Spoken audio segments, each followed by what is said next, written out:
Hello बच्चों, मैं अमित साहू। आज हम स्टार्ट करने जा रहे हैं एक ऐसा टॉपिक जो वेरी इंपॉर्टेंट है। वेरी इंपॉर्टेंट के साथ साथ आप बोल सकते हो कि इसका जो फार्मूला है वो बहुत सारी चीज़ों में काम आता है, और साथ ही साथ इसके जो डेरिवेशन है उससे कुछ सारे न्यूमेरिकल्स भी बनते हैं जो आपके एग्जाम में पूछे जाते हैं। तो ये मान के चलिए जेई के एग्ज़ाम में, नीट के एग्ज़ाम में, 12th के एग्जाम में यहाँ से क्वेश्चन पूछे जाते हैं। तो पहले अपन डेरिवेशन देख लेते हैं, डेरिवेशन के बाद अपन न्यूमेरिकल की प्रैक्टिस भी करेंगे। तो डेरिवेशन में क्या बोलना चाह रहा है, तो सबसे पहले देखिए root mean square value of the AC, जिसको बोलते हैं IRMS value of the AC. क्या बोलते हैं? IRMS, root mean square value मतलब IRMS वैल्यू। इसी को बोलते हैं DC value of the AC. AC की कौन सी वैल्यू? DC value. इसी को बोलते हैं effective value of the AC. Effective value of the AC मतलब एसी की कौन सी value? Effective value of the current, या बोल सकते हैं। इतना क्लियर हुआ? तो यही जो होता है वो होता है आरएमएस वैल्यू होता है, यही जो होता है डीसी वैल्यू होता है। इसी को बोलते हैं effective value of the current. इसी को बोलते हैं virtual value of the current. क्या बोला जाता है? Virtual value of the current, current की वर्चुअल वैल्यू। समझ में आ गया? तो जो RMS value of the AC है वही कहलाता है IRMS, IDC, DC value of the current, effective value of the current and virtual value of the current. इसी को बोला जाता है। कभी virtual value of the current बोले तो समझ जाना किसकी बात कर रहा है, वो IRMS की बात कर रहा है। कभी भी बोलता है कि effective value of the current क्या है, तो समझ जाना कि किसके बारे में बात कर रहा है, RMS value of the AC की बात कर रहा है। अगर बोलेगा effective value of the current, DC value of the current, RMS value of the current, तो समझ जाना किसकी बात कर रहा है, वो एसी की RMS वैल्यू के बारे में बात कर रहा है। तो सबसे पहले जान लेते हैं RMS value of the AC क्या होता है। तो पहले देखिए डेफिनेशन यहाँ पे लिखा हुआ है, RMS value of AC is defined as the value of DC current which would generate the same amount of heat in a given resistance in a given time as generated by AC when passed through the same resistance for the same time। बोलने का मतलब ये है कि किसी भी AC की जो RMS वैल्यू है DC की उस वैल्यू के बराबर होती है जिस वैल्यू में आप किसी वायर में सेम टाइम पे क्या करते हो, करंट फ्लो करते हो, जिसके कारण से क्या होता है, हीट प्रोड्यूस होता है। उतने अमाउंट का हीट एसी में सेम वायर में सेम टाइम के लिए क्या होना चाहिए, प्रोड्यूस होना चाहिए। समझ में आ गया? मान लो आपके पास एक वायर है, इसमें आपने इसमें आपने एसी फ्लो किया। क्या फ्लो किया? एसी फ्लो किया। और इसमें हीट मान लो H प्रोड्यूस हुआ कितने टाइम में? एट टाइम T में। कितना हीट प्रोड्यूस हुआ? H हीट प्रोड्यूस हुआ। तो सेम चीज़ आपको किसके लिए करना है? डीसी के लिए करना है। सेम वायर लेना है जिसका रेजिस्टेंस R है, उसमें आपको क्या करना है? डीसी फ्लो करना है। कब तक फ्लो करना है? जब तक कि हीट सेम ना हो। सेम टाइम के लिए हीट क्या होना चाहिए? सेम होना चाहिए। तो उस कंडीशन में इस एसी की जो आरएमएस वैल्यू होगी वो उस डीसी के क्या होगी? बराबर होगी। समझ में आ गया? तो आपके पास जो एसी होगा उस एसी की जो डीसी वैल्यू होगी, या जिसको बोलते हैं आरएमएस वैल्यू, वो किसके बराबर होगी? इस वाली करंट की क्या होगी? इक्वल होगी। समझ में आ गया? तो इस एसी का अगर आपको डीसी निकालना है तो आपको क्या करना पड़ेगा? दो वायर अलग लेना पड़ेगा, दोनों में सेम हीट सेम टाइम के लिए क्या करना चाहिए? फ्लो करना चाहिए। तो समझ जाना, सेम हीट सेम टाइम के लिए अगर फ्लो हो रहा है तो उस कंडीशन में डीसी की एक वैल्यू आएगी, एसी की आपके पास तो वैल्यू है ही है सेम टाइम के लिए। तो ये जो डीसी की वैल्यू होगी वो उस एसी की कौन सी वैल्यू होगी? RMS value. समझ में आ गया? तो ये कहलाता है कि RMS value of the current. इसीलिए बोला गया है यहाँ पे कि जो RMS value of the AC वो उस डीसी की वैल्यू के बराबर होता है। आपको किसी गिवन वायर में क्या करना है? हीट फ्लो करना है सेम एट टाइम के लिए, पर्टिकुलर गिवन टाइम के लिए। उतने ही टाइम के लिए आपको क्या करना है? डीसी फ्लो करना है सेम वायर में सेम हीट के प्रोड्यूस करने के लिए। तो जो डीसी की वैल्यू होगी वही उस एसी की कौन सी वैल्यू होगी? आरएमएस वैल्यू होगी। इतना क्लियर हुआ? तो ये कहलाता है RMS value of the AC. इतना क्लियर हुआ? तो RMS value of the AC का जो फार्मूला आता है वो क्या आता है? जैसे I = I0 sin omega T, ये एसी का फार्मूला है। टाइम वेरिएबल, टाइम के साथ क्या हो रहा है? चेंज हो रहा है। तो इसकी जो आरएमएस वैल्यू होगी, आरएमएस वैल्यू मतलब क्या होती है? DC value. डीसी मतलब क्या होता है? Effective value of the current, या बोल सकते हो virtual value of the current. ये जो होगी वो क्या होगी? I0 अपॉन क्या होगी? √2 होगी। क्या होगी? I0 अपॉन √2, मतलब इस I0 का 1 अपॉन √2 टाइम्स होगा। और ये कहाँ से आया फार्मूला? तो यहाँ से आया, वैल्यू को कंपेयर करने के बाद आया। समझ में आ गया? तो इसी का अपने को डेरिवेशन करना, जब इसको सॉल्व करते थे होता है 0.707 टाइम्स ऑफ I0। तो यहाँ पे आंसर आता है 70.7% ऑफ I0। मतलब I0 का कितना परसेंट होगा? डीसी जो है, डीसी वैल्यू जो करंट होगी वो उस एसी का कितना परसेंट होगा? 70.7% होता है। समझ में आ गया? तो अपने को आगे इसी का क्या करना है? डेरिवेशन करना है कि I0 अपॉन √2 का फार्मूला कहाँ से आया। ठीक है? इतना क्लियर हुआ? अभी अपन जो पढ़े हैं RMS value of the current, उसका डेफिनेशन अपन पढ़ चुके हैं। उसी डेफिनेशन से अपन क्या करेंगे, डेरिवेशन करेंगे। डेरिवेशन से कैसे अपन कैलकुलेट करते हैं वो अपन देखते हैं, ठीक है। उसके बाद मैं शॉर्टकट बताऊंगा कि शॉर्टकट में आप कैसे कैलकुलेशन कर सकते हो। इतना क्लियर है। तो सबसे पहले अपन क्या करेंगे, RMS value of the current निकालेंगे। करंट निकालने के लिए आपको ध्यान देना पड़ेगा। सबसे पहले अपने को एसी लेना है। एसी के लिए हीट सेम टाइम के लिए किसी वायर में फ्लो करना है। सेम अमाउंट का क्या लेना है अपने को, सेम अमाउंट का फिर वायर लेना है जिसका डिस्टेंस क्या होना चाहिए, सेम होना चाहिए। इतना क्लियर हुआ। तो सबसे पहले एक वायर लेंगे जिसमें एसी फ्लो करेंगे, जिसमें हीट और टाइम क्या होना चाहिए, सेम होना चाहिए जितना अपन डीसी के लिए लेंगे। समझ में आ गया। तो सेम चीज़ एसी के लिए करना है, जो चीज़ किसके लिए करना है, डीसी के लिए करना है। तो पहले अपन एसी की बात करते हैं। तो हम जानते हैं we know that I is equal to क्या होता है, I naught sine omega T. I is equal to I naught sine omega T. अब हमारे पास करंट से हीट कैसे निकल जाता है, तो we know that H is equal to I square R T. ये हमारे पास हीट का फॉर्मूला होता है। अगर मैं इसको for small interval of time के लिए लूँ तो ये हो जाएगा डी टी। और स्मॉल टाइम के लिए हीट क्या हो जाएगा, स्मॉल हो जाएगा। इतना क्लियर हुआ। तो ये हमारे पास एसी का क्या फॉर्मूला आ गया, और एसी के कारण कितना हीट प्रोड्यूस हो रहा है, dt टाइम में डी एच हीट क्या हो रहा है, प्रोड्यूस हो रहा है। इतना क्लियर हुआ। This is equation number 1 and this is equation number 2। Putting equation 1 की वैल्यू 2 में क्या करते हैं, पुट करते हैं। जब 1 की वैल्यू 2 में पुट करेंगे तो D H is equal to आ जाएगा, आई की वैल्यू आई नॉट स्क्वायर हो जाएगी। यहाँ पे आई स्क्वायर है साइन स्क्वायर ओमेगा टी, ठीक है। आर यहाँ साथ में लिख देता हूँ मैं, इनटू क्या हो जाएगी डी टी। तो ये डी टी टाइम में कितना हीट प्रोड्यूस हो रहा है, इसी के कारण डी एच हीट क्या हो रहा है, प्रोड्यूस हो रहा है। तो अपने को पूरे टाइम में हीट प्रोड्यूस करना है। पूरे टाइम मतलब एक साइकिल में, एक साइकिल के लिए जो टाइम होता है वो 0 टू क्या होता है, टी। तो 0 से 0 टू टी टाइम में, 0 टू टी टाइम में हीट प्रोड्यूस जो है कितना होगा, तो क्या करना पड़ेगा, उसके लिए इंटीग्रेट करना पड़ेगा। Integrating both sides, integrating both sides. तो जब दोनों साइड्स को इंटीग्रेट करेंगे तो ये हो जाएगा integration of D H is equal to I naught square R, ये कॉन्स्टेंट है बाहर निकल जाएगा, integration of sine square omega T into हो जाएगी क्या, डी टी। अब लिमिट क्या लगेगी, 0 से टी।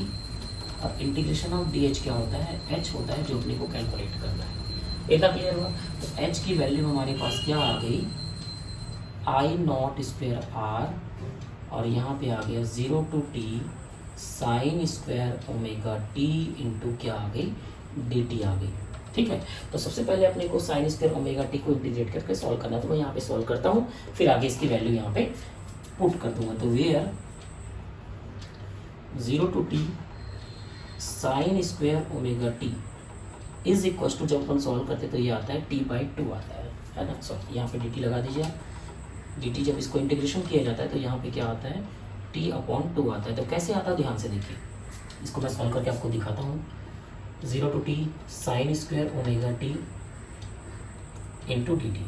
तो हमारे पास फार्मूला होता है क्या, cos 2a is equal to 1 minus 2 sine square, ये फार्मूला होता है। अब यहाँ से जब साइन स्क्वायर ए निकालेंगे तो इसमें वैल्यू क्या आ जाएगी, इसको ट्रांसफर कर दीजिए। तो क्या आ जाएगा, 1 माइनस कॉस 2a अपॉन 2, ये हमारे पास फार्मूला होता है। इसी फार्मूले को अपन यहाँ पे लगा देते हैं। 0 to T 1 minus cos 2a, cos 2a मतलब 2 ओमेगा टी हो जाएगा, ये 2 ओमेगा टी अपॉन क्या आ जाएगी, 2 आ जाएगी। और लिमिट यहाँ पे लगी 0 से टी डी टी। ठीक है। Directly sign square omega T का इंटीग्रेशन नहीं कर सकते, तो उसके लिए फार्मूला होता है जो आप पढ़ चुके हो, 1 माइनस कॉस 2a अपॉन 2 होता है। ठीक है। अब देखिए यहाँ पे 1/2 बाहर लेते हैं, 0 टू टी डी टी, फिर माइनस है ना, 1/2 यहाँ भी बाहर लेते हैं, 0 to T cos 2 omega T into D T. ये दोनों को अलग अलग कर लिया अपन, 2 पार्ट में डिवाइड कर लिया। इंटीग्रेशन ऑफ डी टी क्या होता है, टी होता है, सामने half 0 to T. Cos 2 omega T का इंटीग्रेशन क्या होता है ना, कॉस 2 ओमेगा टी का होता है sine omega T, sine 2 omega T upon 2 omega, है ना। पढ़े अपन कॉस ए एक्स का, कॉस ए एक्स का क्या होता है, sine A X upon A होता है। तो वैसे ही साइन 2 ओमेगा टी का क्या हो जाएगा, sine cos two omega T का sine two omega T upon two omega हो जाएगा, ठीक है। अब यहाँ पे लिमिट लगेगी 0 to t, इतना क्लियर। चलिए आगे, half upper limit t, lower limit 0 t minus 0, फिर यहाँ पे 4 ओमेगा हो जाएगा, 2 ओमेगा 2 to 4 ओमेगा। अब यहाँ देखते हैं साइन 2 ओमेगा टी, एक बार अपर लिमिट पुट करते हैं तो साइन 2 ओमेगा कैपिटल टी यहाँ पे हो जाएगा स्मॉल टी के प्लेस में, फिर 0 पुट करेंगे तो साइन क्या हो जाएगी, 0 हो जाएगी। इतना क्लियर। इसको सॉल्व करते हैं, ये हो जाएगा T upon 2 minus 1 upon 4 omega. अब ध्यान से देखिए, ओमेगा की वैल्यू क्या होती है, ओमेगा होता है 2 पाई अपॉन टी, पढ़े होंगे 2 पाई एफ। ओमेगा की वैल्यू क्या होती है, 2 पाई एफ, एफ की वैल्यू 1 अपॉन टी, तो ये हो जाएगा 2 pi upon T minus sine 0, T cancel, sine 2 to 4, तो साइन 0 साइन 4 पाई 0, साइन 0 0, तो ये पूरा टर्म्स क्या हो जाएगा 0, तो यहाँ पे आ जाएगा क्या t बाई 2। तो यहाँ पे 0 to t sign square omega T D T का जब इंटीग्रेशन करते हैं तो क्या आता है, t अपॉन टी आता है।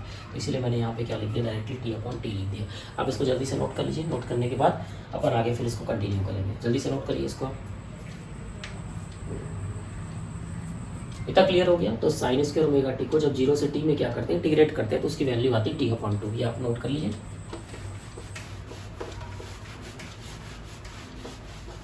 चलिए अब आगे देखते हैं, आगे कंटिन्यू करते हैं जहाँ पर से अपन स्टार्ट किए थे, है ना।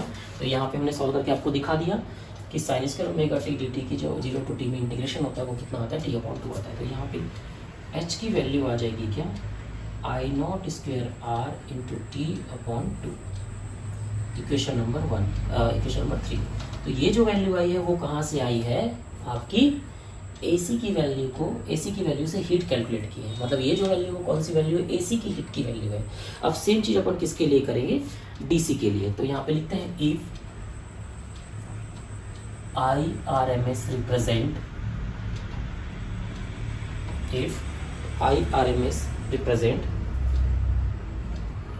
DC value of the AC, DC value of the AC, किसको रिप्रेजेंट कर रहा है ये, DC value of the AC, then heat produced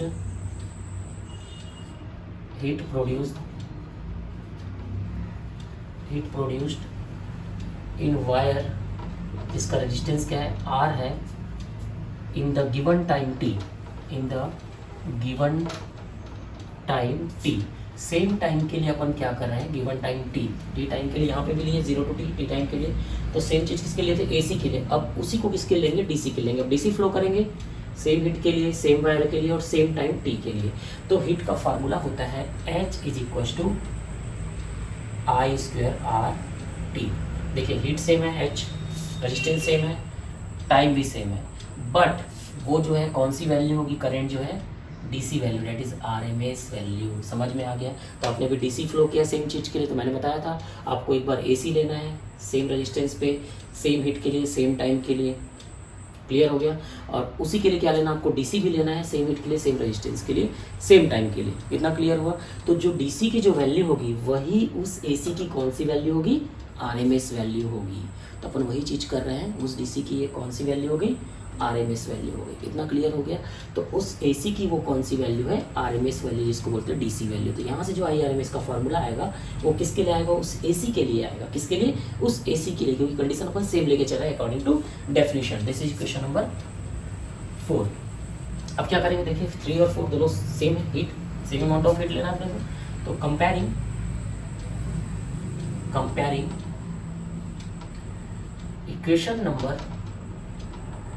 3 and 4 दोनों का कंपेयर करते हैं। तो जब कंपेयर करेंगे तो ये हो जाएगा I RMS square RD is equal to I naught square RT upon 2। तो यहाँ से देखिए आप RT कैंसिल हो गया। अब यहाँ से IRMS जब निकालेंगे तो स्क्वायर रूट में ट्रांसफर होगा, तो ये आई नॉट हो जाएगा और 2 में क्या लग जाएगा, रूट। तो यही अपने को क्या करनी थी, कैलकुलेट करनी थी। मैंने आपको बताया था आई नॉट अपॉन रूट 2। तो इसका मतलब जो RMS वैल्यू, जब इसको 1 अपॉन रूट 2 को सॉल्व करेंगे तो यहाँ पे 0.707 आएगा आई नॉट। तो इसका मतलब जो DC वैल्यू होती है वो AC की मैक्सिमम वैल्यू का कितना टाइम्स होती है, 0.707 टाइम्स होती है। आप परसेंटेज में देख सकते हैं 70.7% ऑफ आई नॉट होती है। इसका मतलब AC की वैल्यू क्या होती है, ज़्यादा होती है अकॉर्डिंग टू वैल्यू देखा जाए तो AC की जो मैक्सिमम वैल्यू 100% लेके चलते हैं, तो उसकी DC वैल्यू कितनी होगी मैक्सिमम वैल्यू का 70.7%। इसका मतलब DC क्या है, कम है, इसलिए बोला जाता है AC is more dangerous than DC। Why, यहाँ पे क्वेश्चन बनता है AC is more dangerous than DC। समझ में आ गया क्यों है, क्योंकि अगर वैल्यू के हिसाब से देखा जाए तो IRMS का फार्मूला होता है 0.707 I naught, that is 70.7% of I naught होता है। समझ में आ गया। तो इसका मतलब अगर कोई AC लेके चल रहा है, आप उसकी अगर DC वैल्यू निकाल रहे हो तो DC वैल्यू उसकी क्या आएगी, कम आएगी। या बोल सकते हो किसी भी AC का जो DC वैल्यू हो उस AC से क्या होता है, कम होता है, इसलिए AC is more dangerous than DC होता है। समझ में आ गया। तो यहाँ से क्वेश्चन बनता है, तो यहाँ पे आपका आंसर आ गया IRMS is equal to I naught upon root 2। तो फॉर एग्जाम्पल जैसे देख सकते हैं अपन, जैसे मान लो किसी AC की वैल्यू दी हुई है क्या, है ना, 1.414 साइन 2t, ये आपको दी हुई है क्या, किसी AC की वैल्यू दी हुई है। अब इसकी RMS वैल्यू निकालना, तो RMS वैल्यू जो होता है वो क्या होता है, आई नॉट अपॉन रूट 2 होता है, और आई नॉट क्या है 1.414 है यहाँ पे, और रूट 2 की वैल्यू 1.414 होती है। तो यहाँ पर जब सॉल्व करते तो कितना आता है, 1 एम्पियर का करंट आता है। मतलब 1.414 क्या है, maximum value of the AC, उस AC की वैल्यू है मैक्सिमम वैल्यू, तो उसकी जो DC वैल्यू कितनी आ रही है, 1 एम्पियर आ रही है, मतलब कम आ रही है, इसलिए बोल सकते हैं AC is more dangerous than DC। इतना क्लियर हुआ। तो इस डेरिवेशन में आपको क्या करना है, एक बार AC के लिए हीट का फार्मूला लगाना है, फिर उसी फार्मूले को DC के लिए लगा देना, वहाँ पे RMS वैल्यू ले लेना है DC की वैल्यू, क्योंकि उस AC की ये कौन सी वैल्यू होगी, RMS वैल्यू होगी। लॉजिक आप याद रखेंगे बहुत अच्छे से। इतना क्लियर है। चलिए अब इसका एक ऑल्टरनेटिव मेथड देखते हैं। ऑल्टरनेटिव मेथड क्या बोलता है, अल्टरनेटिव मेथड का कुछ न्यूमेरिकल्स में बहुत यूज है। अल्टरनेटिव मेथड क्या बोलता है, ध्यान से देखिए। अल्टरनेटिव मेथड में जैसे IRMS वैल्यू निकालना है किसी AC, किसी भी AC, मान लो वो AC की वैल्यू I क्या है, where I is equal to लेके चलते हैं पहले से ही I naught sine omega T. इस AC की क्या निकालनी है, RMS वैल्यू। सबसे पहले RMS का मीनिंग समझते हैं। RMS का होता है meaning root mean square value. नाम है रूट मीन स्क्वायर, लेकिन काम उल्टा होगा, स्क्वायर मीन रूट। सबसे पहले क्या करो, स्क्वायर करो आई का, IRMS निकालना है तो आई का क्या करो, स्क्वायर करो। स्क्वायर करने के बाद क्या करना, मीन बाहर लगा दिया, फिर क्या करना है, रूट करो। बस यही काम करना है इसको। तो सबसे पहले आई का क्या करना पड़ेगा, स्क्वायर करना पड़ेगा। जब स्क्वायर करोगे आई का तो क्या हो जाएगा, आई नॉट साइन ओमेगा टी का स्क्वायर हो जाएगा, स्क्वायर हो गया। उसके बाद मीन लेना है, तो मीन कैसे लेते हैं, 0 to t dt, सम कर दिए पूरा, टोटल टाइम कितना है 0 to t dt, that is t। ये क्या हो गया, इसका मीन हो गया। पहले स्क्वायर किया आई को स्क्वायर करने के बाद उसका क्या किया, अपन मीन ले लिए। अब मीन लेने के बाद क्या करना है, रूट लगा देंगे। तो जब आप इसको भी कैलकुलेट करोगे तो कैलकुलेट करने के बाद आपके पास जो आंसर आएगा वो आएगा आई नॉट। आप चाहो तो ये वाला डेरिवेशन में मेथड यूज कर सकते हो अगर एग्जाम में आता है। बेटा क्लियर हुआ। लेकिन आपको ये मेथड याद रखना है, कुछ न्यूमेरिकल्स में ये काम आएगा। तो सबसे पहले आई का क्या करना है, आपको स्क्वायर करना है। स्क्वायर करने के बाद आई का क्या करना है, आपको मीन लेना है। तो आई का स्क्वायर कर दिए, मीन कैसे लेंगे, 0 से t dt upon total time.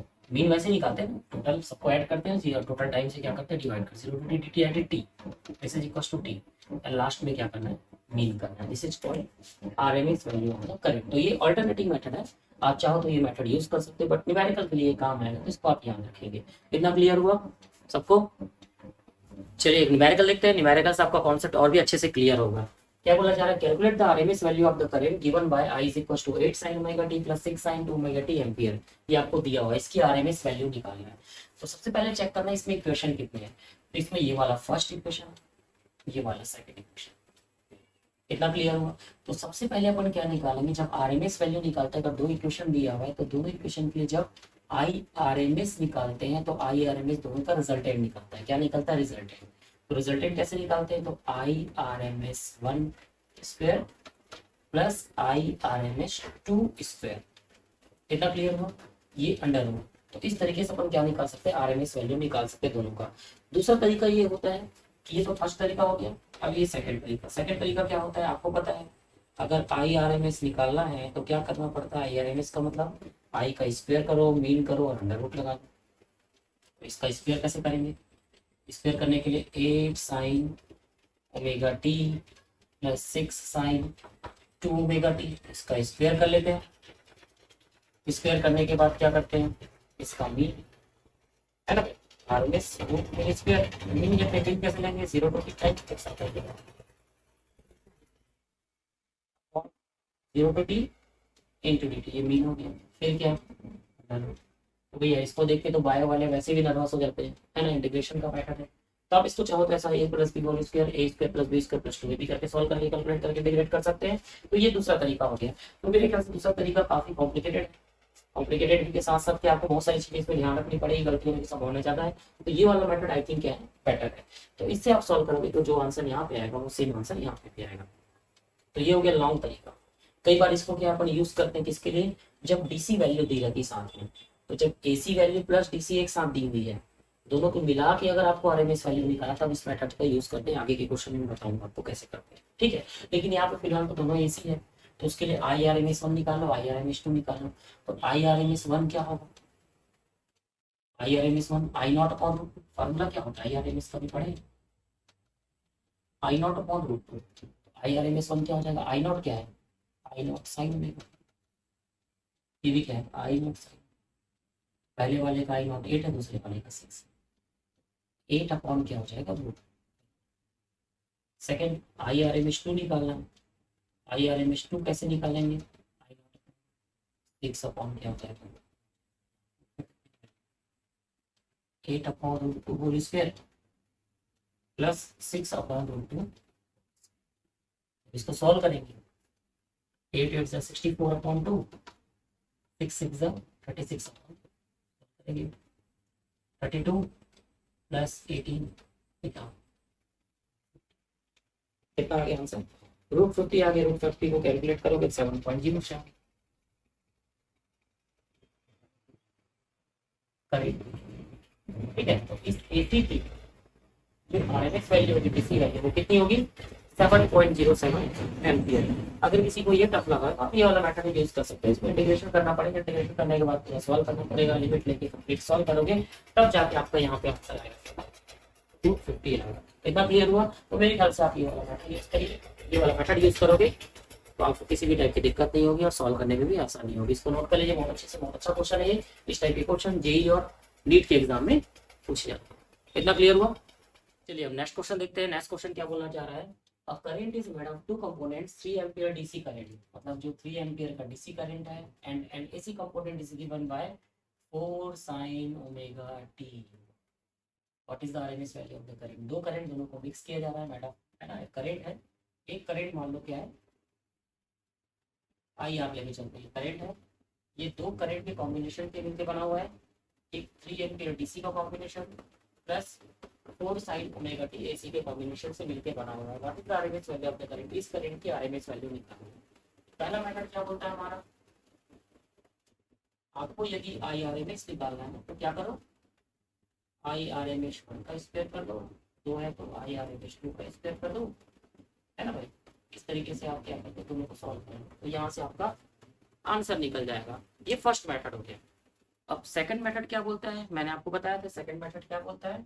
Second method ये बोलता है भैया आपको अगर आई आर एम एस निकालना है तो क्या करना पड़ेगा, आई का स्क्वायर करो, मीन करो, रूट लगा, आई का स्क्वायर मतलब आई आर, यहाँ पे आई आर इसका स्क्वायर कर दो, 3 प्लस 4 साइन ओमेगा टी, इसका स्क्वायर करो, मीन ले लो 0 से T D T, total sum out करेंगे 0 टू टी टाइम में 0 to T D T. Finally क्या करना है आपको, ये मेथड। तो मैंने आपको बताया था ये मेथड आप अगर सॉल्व कर सकते हैं बहुत अच्छी बात है, बट मेरे ख्याल से ये मेथड ज़्यादा ईजी है। तो यहाँ से अपन सॉल्व करते हैं। तो देखिए यहाँ पे सबसे पहले I R M S one देखते हैं। I R M S one यहाँ पे देखिए साइन ओमेगा टी नहीं, अकेले कांस्टेंट है, और कांस्टेंट मतलब स्टडी करेंट, स्टडी करेंट मतलब ये खुद ऑलरेडी क्या है DC value of the current है, इसमें कोई एसी वैसी नहीं है, ये खुद डीसी अपने में। तो डीसी है तो इसकी एसी वैल्यू डीसी वैल्यू निकालने की जरूरत है क्या, नहीं है। तो this is I R M S one 3। इतना क्लियर हुआ, समझ में आ गया। तो ये खुद ऑलरेडी क्या है DC value of the AC है। क्योंकि यहाँ पे sine omega T time varying current नहीं है, कांस्टेंट करंट है। कांस्टेंट करंट मतलब steady current, that is DC current. तो ये I R M S one की वैल्यू क्या हो जाएगी, 3 हो जाएगी। अब I R M S two क्या होगा, I R M S two के लिए क्या लगाना पड़ता है, I naught upon root two, I naught sine omega T, याद आया फॉर्मूला। तो आई नॉट कितना, तो यहाँ पे हो जाएगा 4/√2। चलिए वैल्यू रख देते हैं यहाँ पे 3 स्क्वायर। यहाँ पे कई लोग गलती करते हैं, यहाँ पे 3/√2 लगा देते हैं, तो गलत है वो। 3/√2 नहीं लगाओगे भैया, चेक कर लेना साइन ओमेगा टी है कि नहीं है। तो ये क्या है, ऑलरेडी डीसी वैल्यू, तो इसको डीसी वैल्यू मतलब आरएमएस वैल्यू, तो डायरेक्टली इसको लिख सकते हैं, ठीक है। तो ये हो जाएगा 4/√2 का, सॉल्व कर लेंगे, कितने से 9, 4 4 से 16/2, 9 प्लस 16/2 8, 9 और 8 √17 एम्पियर है। तो इसका जो आंसर आएगा वो कितना आएगा, √17 एम्पियर आएगा। तो ये जो करंट है, जो कंबाइन करना है कंपोनेंट, दो कंपोनेंट को करंट का, उसके बाद जो रिजल्टेंट कंपोनेंट आ रहा है, रिजल्टेंट मतलब RMS value of the current जो आ रहा है वो कितना आ रहा है, √17 एम्पियर आ रहा है। इतना क्लियर हुआ। तो ये बहुत अच्छे न्यूमेरिकल्स है, आप इसको प्रैक्टिस में लाइए। और जो मैंने डेरिवेशन का है उसको भी प्रैक्टिस करिए। मैंने दोनों ट्रिक बता दिया, शॉर्टकट और लॉन्ग कट दोनों बता दिया आपको। आप जो चाहे यूज कर सकते हो, तो जहाँ पे जैसा यूज रहेगा उसके हिसाब से चले। आपको लग रहा है कि इससे सॉल्व आसानी से हो गया, तो आप ये वाला यूज कर सकते हो। आपको यहाँ पे ये नहीं है कि आपको इसी मैथड से बनाना है, आप चाहे तो जो भी मैथड से यूज कर सकते हो। तो उम्मीद है आज का टॉपिक जो RMS value of the current आपको बहुत अच्छे समझ में आया होगा। इसको आप प्रैक्टिस कर लीजिए बहुत अच्छे से, और बहुत अच्छे से प्रैक्टिस करते रहिए, कॉन्सेप्ट के साथ उसको क्लियर करिए। पहले टॉपिक पढ़िए, टॉपिक पढ़ने के बाद न्यूमेरिकल्स बनाइए, तब आसानी से ये क्लियर होगा, ठीक है। चलिए बाकी नेक्स्ट वीडियो में कंटिन्यू करेंगे। Thank you so much.